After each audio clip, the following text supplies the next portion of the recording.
ngayon sa unang hirit at syempre ang pangako natin, bibigyan natin sila ng mga tips dahil panahon ho ngayon ng lutuan, syempre kabila rin ang mga pumuputok ng mga LPG. Ang pinagagalingan nga ho nito yung oo. nangyari kahapon na may sumabog na LPG dyan po sa Caloocan. isang bakery sa Caloocan matapos daw sumingaw ang LPG na ikinasugat ng 4 na residente. Kaya ngayon, umagang ito mga kapuso, ilista-lista, pakinggan ho mabuti dahil kakailanganin natin itong alamin, no? So ano yung mga senyales na meron hong leak? May singaw. O tagas ba? Tawag doon, di ba? Singaw o tagas ang ating mga LPG tank. LPG. Okay, unang-una sa Use lahat. our senses. Oo.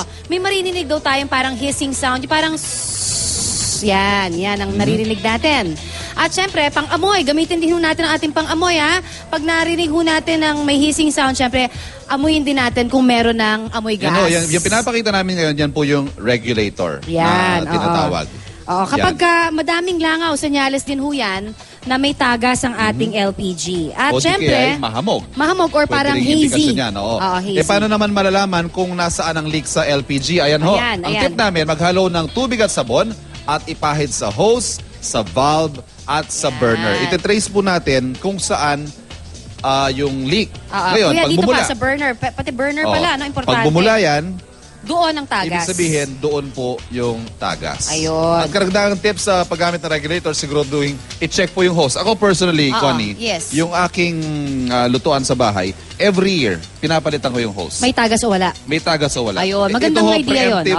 Preemptive measure na lang yun. Alala naman, antayin mo pang tumagas. Yes. Para hindi na lang mangyari, hindi naman kamahalan yung hose Yes. ng ating mga lutuan na yan. So, mas maganda na rin na palitan na lang. Tama. Kami naman, bukod sa hose, yung regulator din, parati namin sinisiguro na maayos. Dahil alam mo naman, yun ang pinagbumula ng pagputok din. No? So, napaka-importante ho talaga na bumili rin tayo sa mga retailers na authorizado. Okay? Definitely. Authorized. Yung mga tangke natin, so, minsan visual inspection lang, makikita mo na parang Yes. may diferensya na to. diferensya, Tapos ito pa naituro sa atin dati, nung mga Yes. na-interview natin sa mga expert dyan, sakali nga may naamoy kayo o may narinig kayo, mag-ibuksan ang mga bintana. Ay, Huwag tama kayong magbubukas muna ng ilaw o anything that will create a spark na posibleng makapagpasabog o makapagpa-ignite dun sa anumang tumagas na LPG doon. Ayun, napaka-importante ho nito dahil alam naman natin may mga buhay na maaaring kapalit ito, no? Kahit masaktan man o hindi ho talaga worth it, ano? Kailangan tayong maging